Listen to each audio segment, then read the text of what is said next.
পুঞ্জিতে আমি ঢুকে গেছি। পরবর্তী ব্লগে আমি পুঞ্জির লোকের সরাসরি কর্তব্য। আসসালামু আলাইকুম প্রিয় বন্ধুরা, নতুন ব্লগ নিয়ে আমি সবার মাঝে উপস্থিত হইলাম। আজকে আমি আপনারা দেখাইমু কুরমা খাসিয়াপুঞ্জির যাওয়ার যে রাস্তাটা। আমি মূলত খাসিয়াপুঞ্জির ভিতরে কিন্তু ঢুকে গেছি, আর মূলত এই ভিডিওটা আমি প্রথম থেকে করার কথা, কিন্তু অন্য একদিন প্রথম থাকি গাড়ি কীরকম নিয়ে আওয়া যায়, কাদার মধ্যে আওয়া লাগে, এটা কিন্তু আমি দেখাইমু পরবর্তীতে। তখন দেখতে থাকুন আপনার। প্রথমে আমি ওই যে ডালর ফুল আছে আর কি, আমরা পুঞ্জিতে কুরমা পুঞ্জিতে যাওয়ার এটা রাস্তা ডালের ফুল। এদিকে শুধু যানবাহনের মধ্যে বাইসাইকেল আর মোটর সাইকেল যায়, সিএনজি টিএনজি যাওয়ার কোনো রাস্তা নাই, কারণ নিচে অনেক গভীরে কিন্তু এটা ওই যে পাহাড়ি একটা চড়া গাং কয় আর কি, গাং। ওইদিকেও দেখাইবার চেষ্টা করতাম আমি। এই যে বিশাল বড় একটা গাং, তার মধ্য দিয়ে একটা রাস্তা, এই সাঁকু আর কি। এই সাঁকুটা ফাইর হইয়া আমি যাইতেছি সামনের দিকে। পাহাড়ি একটা পোকামাকড়ের একটা আওয়াজ হয়তো ভিডিওর মধ্যে আপনারা দেখতে পারডা। মোটামুটি জিন সারাটা দিন পাই, দিনে রাত্রে মোটামুটি সব সময় এই শব্দটা মিলে। পাহাড়ি যেহেতু পাহাড়ি গাছপালার ভিতরে, এদিকে আবার আছে যে কুরমা বিট রাজকান্দি রেঞ্জ বন বিভাগের একটা আছে, অফিস আছে সামনে। অফিসটা আমি আপনারা দেখানোর চেষ্টা করবো। তারপরে যাইরাম। তারপরে বন্ধুরা এই একটা হাফ উঠিয়া আর একটা হাফ নামিয়া সামনে দেখতে পাড্ডা আর একটা সাঁকু। এই সাঁকুটা মূলত এই সাঁকুটা পার হইয়া হয়তো তারার পুঞ্জিতে মানে যাওয়া লাগে আর কি।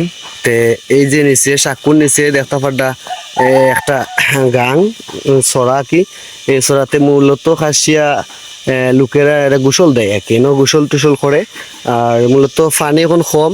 আর এই সাঁকুটা আমি দেখাই আবার চেষ্টা করতাম। দেখেন কত লম্বা লম্বা বাঁশ দিয়া উপরের তাকি কিন্তু টানা দেওয়া লাগে, গাছের ডালের লগে টানা দেওয়া লাগে। টানা না দিলে এই সাঁকুটায় নড়াচড়া করে। তারপরেও কিন্তু যে আমি উঠলাম আর কি, উঠার পরে দেখেন সাঁকুটায় কিন্তু কোনো নড়াচড়া করতেছে, বা এটা নড়াচড়া করবই। এদিকে কিন্তু কোনো যানবাহন যাওয়ার মানে চেষ্টা করলেও যায় না।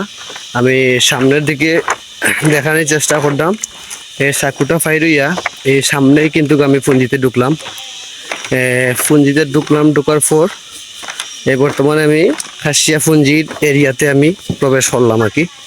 প্রবেশ করার পরে দেখা যায় একটা বাড়ি, এটা হয়তো পাহাড়ের নিচেই বাড়ি আছে। এদিকে রাস্তা আছে, আরও কিছু ঘর বাড়ি আছে।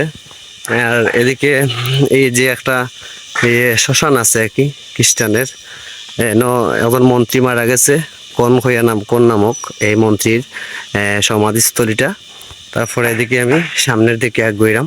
ছোট্ট একটা গড়, অনেক সুন্দর লাগে কিন্তু বিষয়টা। এটা মন্ত্রীর গড় আর কি, খাসিয়া মন্ত্রীর গড়, অনেক সুন্দর লাগে।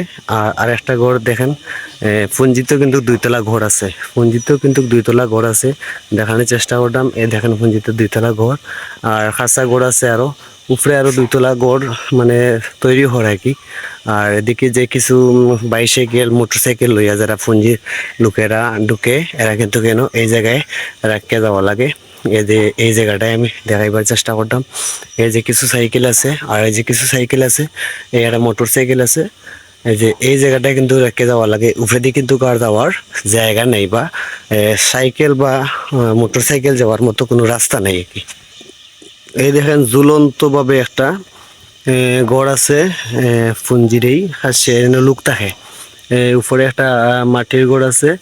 এদিকে তোমার যে মোটামুটি যে ফুকতন তুলে ধরবো একটা ভাই আমার, অনেক সুন্দর লাগে। আর ভবিষ্যতে কিন্তু আমি পরবর্তী ভিডিও কিন্তু আমি এই যে এর সাথে কথাবার্তা কইয়া, বা এটার কিরকম বসবাস করে, বা কিরকম ফান তুলে, ফান খুঁজছে, এগুলা সব নিয়ে একটা পরবর্তী ব্লগ আমি তৈরি করবো। এই ভিডিওটা কেমন হয়েছে অবশ্যই জানাইবা, লাইক কমেন্ট শেয়ার করে পাশে থাকবা। ধন্যবাদ। এই ছিল আমার আজকে পুঞ্জিতে ঢুকার রাস্তা, আর পুঞ্জির প্রথমের যে বাড়িঘর তুলিয়া ধরা। এই ছিল আমার আজকে ছোট্ট মিনি ব্লগ। অবশ্যই যদি ভিডিওটা ভালো লাগে তাহলে পরবর্তী ভিডিওর জন্য অপেক্ষা করবেন। ভালো ভালো ভিডিও দেওয়ার চেষ্টা করব।